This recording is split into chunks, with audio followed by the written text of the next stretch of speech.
What's up, guys? Ruben Velasquez here, aka the Nintendo God, and in today's episode is going to be my very first console review for y'all. This time it's going to be my review on the Nintendo Switch 1. So I hope you guys enjoyed today's console review as much as I did making it. And if you haven't already, subscribe to the channel if you haven't done so already, and comment down below what is your favorite thing or favorite part of the Switch 1 in 2026, I should say. But with that being said, I'm going to be reviewing this console in 3, 2, 1, let's go. So the Switch 1 came out in 2017, but I have the upgraded model of the 2017 version, where it's the upgraded battery life and all that stuff. So, I mean, I think it says it here somewhere on the back. Oh, wait, never mind. I thought I had the better battery life, but I guess I don't. So that's on my bad. So I guess I have the original Switch model. It's just the people, the workers, the employees, I should say, the workers at the video game store where I got the Switch, told me that it was the one with the better battery life. But when I look at the back on the information on the back of the Switch, it says that it's the first model. So I guess they didn't know either that it was the 2017 model and not the better battery life version. So I guess it's not really my fault, more like their fault. But anyways, on to the review. So yeah, like I said, this console came out in 2017, so it's basically almost a decade old now. And it came out a little bit after the Wii U was about to fail. So like 2016 and stuff. Uh but yeah, I mean, it's a good console. Not gonna lie, it's a very fun console to play games on. I've been playing games like Mario Kart 8 Deluxe, Smash Ultimate, Splatoon 2, Splatoon 3. Basically, all the games that I reviewed on this channel, I basically played multiple times on this Switch.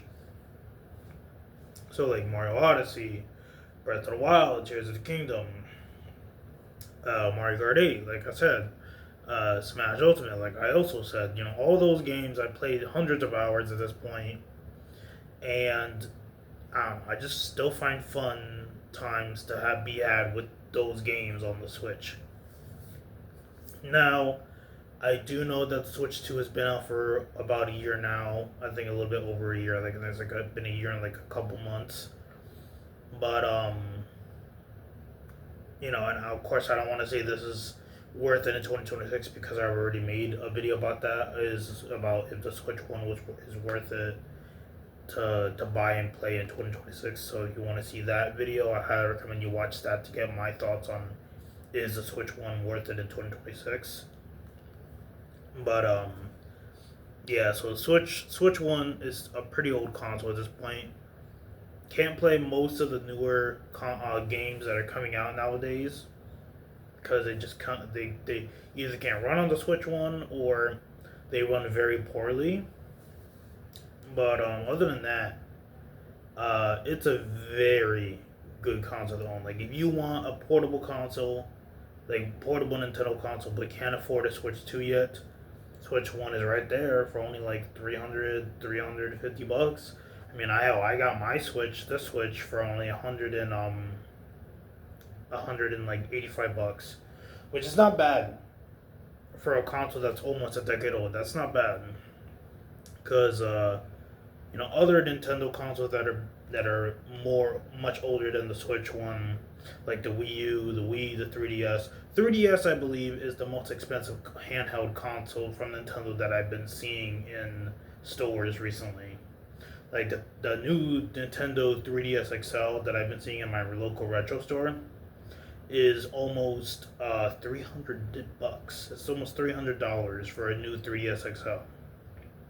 And it's a used version of the console. So like, I don't really think it's worth the almost $300 price tag for a used, edition of the handheld. Now this Switch One, when I bought it, was also used. I had a used price on it, but the Joy Cons, they don't feel used. The buttons don't feel used. I mean, other than me using the Switch a lot in my day to day life. But I mean, like I'm talking about like before I bought it. You know, I felt the joysticks, I felt the buttons, the triggers, the home button, all these other buttons like the volume, the power. You know, they didn't feel like flimsy. They didn't feel like outdated. They didn't feel like they've been used at all until I brought it home and I used the Switch. So honestly, for 180, almost like $200 for a Switch One, that's used, and I've had it for almost about 5 months now, and the Joy Cons still work fine. There's no stick drift yet, and these are used Joy Cons. These are the same used Joy Cons I've had for 5 months, and they're not getting the stick drift yet, which is amazing because I've been playing a lot of Smash on the go recently. And these joysticks should have been getting this drift by now because Smash Bros. Is very competitive, and I play very competitive in Smash. Like I do all the pro moves and shit like that you'd be seeing on um, like in Smash tournaments and stuff like that. I've been a pro Smash player since like Brawl, so like I kind of wear and tear on my controllers whenever I play Smash all the time. So like kind of surprised that after 5 months playing Smash Ultimate competitively and being a pro at it, that my joysticks are not drifting by now. But yeah, like I said, had the Switch for 5 months. The controllers are fine.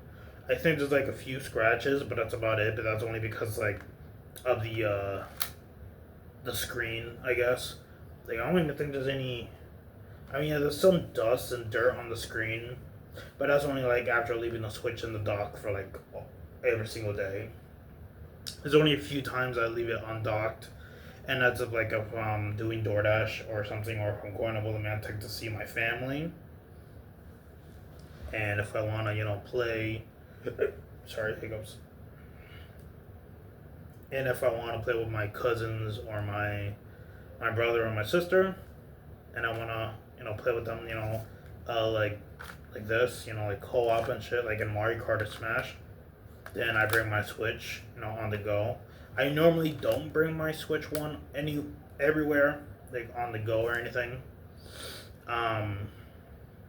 cause I'm an adult now. I don't really have need to like bring a game console with me on the go like I used to when I was like 10, 12 years old. Because I'm 23 years old, about to be 24 in February of 2027.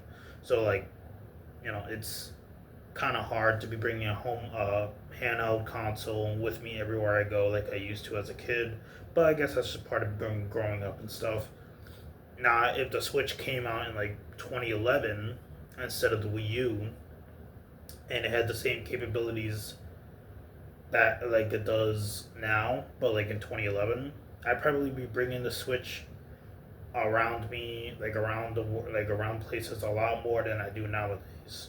But nowadays, in the big 2026 year, me being 23 years old, almost 24, I mostly keep the Switch One docked and play with a Pro controller. As you can see, hold on. I mostly just play it with the Switch docked and with my Pro controller, my glow in the dark Power Star controller. So it's yeah, it's pretty it gets pretty not really boring, but I don't know. I don't know what the right word is for that. But yeah, I just keep this bad boy docked the entire time, and I do plan to get a Switch 2 soon. I do want to get a Switch 2 this later this year on Black Friday, because I want to get at a deal so that's not the full price because I'm trying to save money and stuff. But until that happens, you're just gonna be getting a bunch of Switch One reviews and stuff like that of the games that I buy for the Switch One. Um, but yeah, Switch One is a lot of fun if you really, really need a handheld console and don't want to spend almost $300 on a 3DS or a new 3DS or whatever, and the Switch 2 is too expensive for you, then get a Switch 1. It's perfectly fine. You can play most of the new games that the Switch 2 is getting, well, except for like third-party games. But, anything the Switch 2 can do, the Switch 1 can do a little bit less better, or a little bit worse. But, it can still run games beautifully. Like, Breath of the Wild, Tears of the Kingdom was gorgeous on the Switch 1. Even nowadays, like almost a decade later, it still looks beautiful to play Tears of the Kingdom and Breath of the Wild on this thing. And Mario Odyssey, even though it's about to be a decade old game, still looks gorgeous in handheld mode and on the TV mode. So there are games on Switch One that are really worth buying this console for in 2026. Um, so like I said, if you want to get a handheld Nintendo console but don't want to get a Switch 2 because it's too expensive for you, get this, honestly. But yeah, honestly, if I had to rank or rate this console from a 1 to a 10, like how I've been doing with my video game reviews, I have to give this console a 10 out of 10, obviously. Because it still is very popular console to this day. It can still play most of the newer games nowadays and play some of the old games that still look gorgeous to this day. But yeah, with that being said, guys, give this game a 10, the console a 10 out of 10. So, all that stuff is pretty obvious at this point. But with that being said, guys, hope you guys enjoyed today's console review, my very first console review for y'all, as much as I did making it. And if you haven't already, subscribe to the channel if you haven't done so already, and comment down below what is your favorite game to play on the Switch 1 in the year of 2026. It could be anything from Mario Kart Deluxe to Smash Ultimate to Splatoon to Zelda, any of the Zeldas. It could be Breath of the Wild, Tears of the Kingdom, Link's Awakening remake, Echoes of Wisdom, Skyward Sword HD. It could be any of them.